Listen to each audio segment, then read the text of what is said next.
I speak today as the outgoing Chief Justice of Malaysia. My colleagues and I have, in at least one part of our judicial careers, faced these challenges. Additionally, as Chief Justice, I have carried the burden, image, and overall responsibilities of the judiciary for almost 6 years.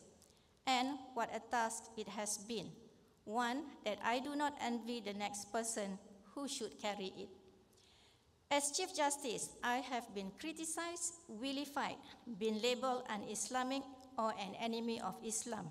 My husband, unfairly so, has been used against me in some applications to not only have me recused, but more generally, to embarrass me and my colleagues.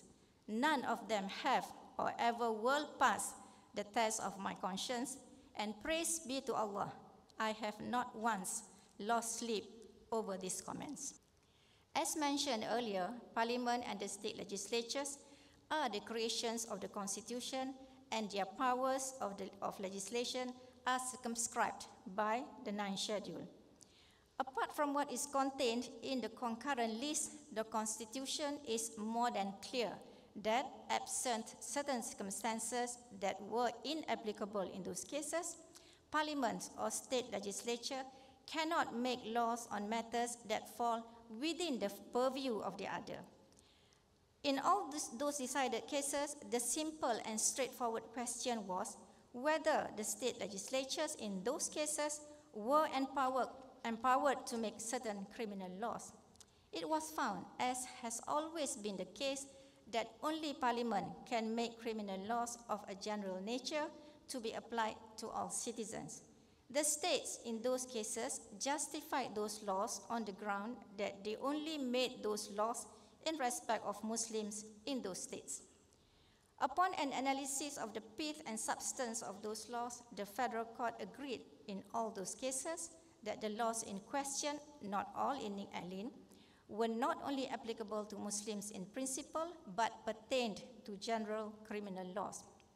On this basis, and consonant with Article 4, Clause 1 of the Federal Constitution, the Federal Court did its duty by striking down those laws for being in excess of the powers of the state legislatures to make those laws, and which powers rightfully belong to Parliament. That is all it was. Yet, you would invariably have seen that some parties spun those decisions to appear as if the judiciary or some judges within it, including me, are anti-Islam. Some even question my faith as a Muslim. I woke up every day praying and hoping that the most beneficent and most merciful Allah subhanahu wa ta'ala accepts my ibadah and deeds. It is not for me to question the faith of others because, in the first place, I will never know until the day of reckoning whether Allah subhanahu wa ta'ala has accepted my own. And so, I will not bring myself to stoop down the level of these scurrilous attacks, and instead, my only response to them is this one rhetorical question.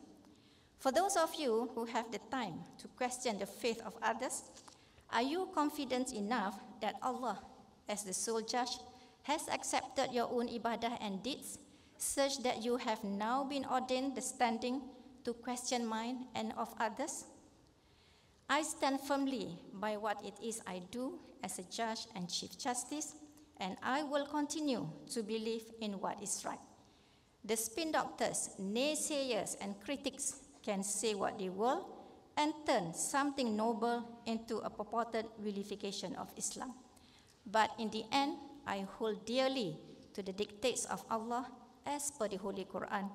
O you who believe, stand out firmly for justice as witnesses to Allah, even as against yourselves or your parents or your kin, and whether it be against rich or poor, for Allah can best protect both.